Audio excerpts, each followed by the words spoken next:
Hey, it's Eric Crawford from WDRB. It's time for another rapid reaction video after Louisville's 56-0 victory over Murray State. If you bet the spread, the 42-point spread, as I did today on the first day of sports betting in Kentucky, you got a little bit of money back. It was not a game where Louisville learned probably a ton about itself, but sometimes these games are necessary so that teams can work out some of the kinks, can get some young guys some playing time, and Louisville did all of those things in this game tonight. But the night really was about Jeff Brom and the Brom family. Watching him come in through the card march, watching his brother Greg, his brother Jeff, who's on the staff, his son Brady, talking to his father Oscar before the game. There were some emotions for the Broms here. Coming back to Louisville, there's a crowd of 45,000 and change here at L&N Stadium. Could have been a bigger crowd, but I thought it was a good crowd for a Thursday night, school night game, and really one of the more enthusiastic crowds for any game we've seen here in a couple of years. So that spoke well for them, and the team played pretty much better. They did what they were supposed to do. They took care of their business. They rolled up almost 700 yards of offense. Really, for the Broms, it was a good night. And every game they can relax a little bit, get more comfortable back in their home city, but it's not always easy. You know, when you lose, the threat of losing, they hate to even think about it. It was a problem at halftime of the Georgia Tech game. Jeff Brom talked about that after this game. You know, the last game, my wife and daughter went back in the locker room at halftime, and my daughter cried for a while, saying that she didn't know if she was going to have any friends. When I came in at the end of the game, I had to kind of calm her down, and I told her at the end of the Georgia Tech game, I said, hey, you know what, you're not the only one that wasn't going to have any friends. I wasn't either. So, let's enjoy your friends for one more week. You know what, everybody wants to do well. They feel part of it. There's just such a strong contingent of people we know that want great things to happen.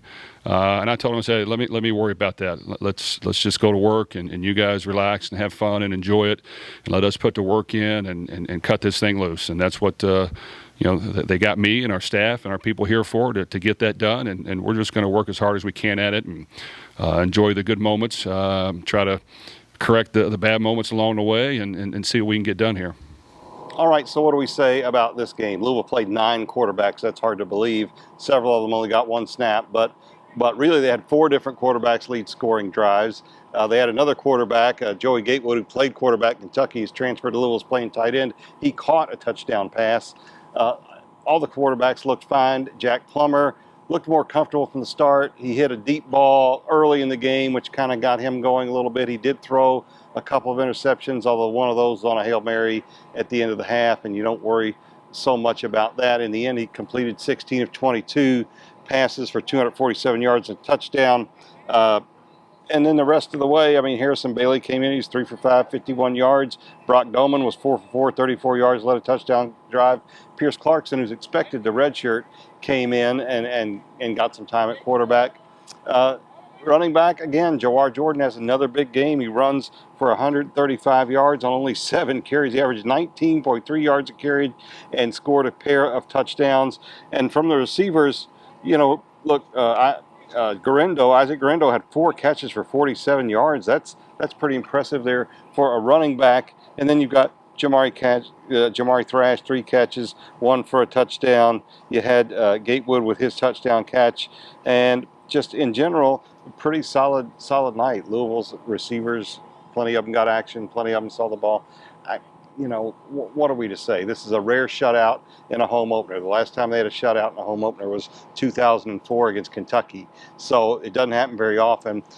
Murray State, 1AA team, and there was some murmuring I heard, at least along the sidelines, that Brom was going for some 4th downs late in the game. He was throwing the ball some, early in the 4th quarter with the issue in doubt. But when you're working new quarterbacks into the game, you want to give them a chance to do a couple of things and run a couple of actual plays, and that's what they were doing. But they won't have to worry about that for a while because the competition steps back up pretty quickly. Indiana is coming a week from Saturday. It is in Lucas Oil Stadium. Should be a good Louisville contingent there.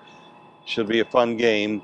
We'll continue to look at this. Rick Bozich and I are back with another segment of Overtime on Friday, a special Friday edition because we had this game on Thursday. We'll break this game down more, talk about Kentucky's game on the weekend, and a lot more college football and other sports to come. This has been Rapid Reaction. I'm Eric Crawford from the End Zone. here at L&N Stadium. It got a workout tonight for WDRB Sports.